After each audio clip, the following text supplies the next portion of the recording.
আসসালামু আলাইকুম গাইস, আজকে ছাদের মধ্যে তৈরি করা পুঁইশাক দিয়ে চিংড়ি মাছের ইয়াম্মি একটা রেসিপি আপনার সাথে শেয়ার করব। তো ভিডিওটি অবশ্যই শেষ পর্যন্ত দেখবেন, আর ভালো লাগলে একটু লাইক অবশ্যই দিবেন। গ্রামে তো থাকা হয় না, তবে শহরের মধ্যে ছাদের মধ্যে ছোট্ট ছোট্ট করে অনেকগুলো গাছ লাগিয়েছিলাম। তো এখানে পুঁইশাকগুলো অনেক ভালো করে হয়েছে, দেখুন কতটা সুন্দর লাগছে আর কতটা ভালো করে হয়েছে। তো এখান থেকে পুঁইশাক নিয়ে নিলাম, আর দেখুন এখানে অনেকগুলো গাছ লাগিয়েছি। তো সবগুলো গাছকে আমি একটু একটু করে দেখাচ্ছি। এখানে সাইড দিয়ে পুঁইশাকগুলোকে তুলে নেওয়া হচ্ছে, আর সাইডের গাছগুলোকে একটু দেখিয়ে দিচ্ছিলাম। এখানে ছিল অনেক ধরনের গাছ, তারপরে এখানে ছিল আপনার অ্যালোভেরা গাছ, এগুলো ছিল। তো নিচ থেকে আমার ভাই আবার হ্যালো দিচ্ছিল। তো ওকে দেখাচ্ছিলাম যে ও নিচে, ও বলতেছিল যে ওকে একা ফালিয়ে কেন আসা হয়েছে। তো এই তো আমরা এখন একটু কবুতরকে দেখাচ্ছিলাম, কবুতরও পালি। তো কবুতরগুলোকে একটু দেখিয়ে নিচ্ছিলাম। তো এই তো পোশাকগুলো আমরা তুলি, তারপর বাড়িতে নিয়ে যাচ্ছিলাম। এখন পোশাকগুলোকে ভালো করে কেটে পরিষ্কার করা হচ্ছিল। তো আমি ধরে ধরে পুঁইশাকগুলোকে সাইজ মতো কেটে দিচ্ছিলাম। কিভাবে কাটতে হবে জাস্ট দেখুন, এইভাবেই কিন্তু করতে হবে, না হলে কিন্তু হবে না। আর ভালো করে কেটে ধুয়ে পরিষ্কার করে নিয়েছি। এবার আমি একটি প্যানের মধ্যে পরিমাণ মতন তেল দিয়ে দিয়েছি, তারপর দিয়ে দিলাম পেঁয়াজ কুচি, তারপর দিয়ে দিলাম আলু কুচি, তারপর কাঁচামরিচ দিয়ে ভালো করে একটু ভেজে নিচ্ছি।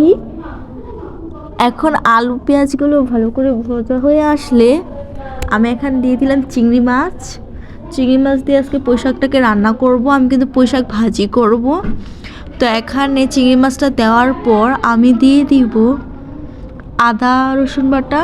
আদা রসুন বাটাটুকু দেওয়ার পরে আমি একটু ভালো করে মিক্স করে নিচ্ছি চিংড়ি মাছের সাথে।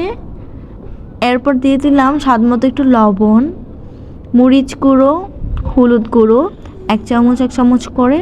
তারপর দিয়ে দিলাম সামান্য একটু পানি কষানোর জন্য।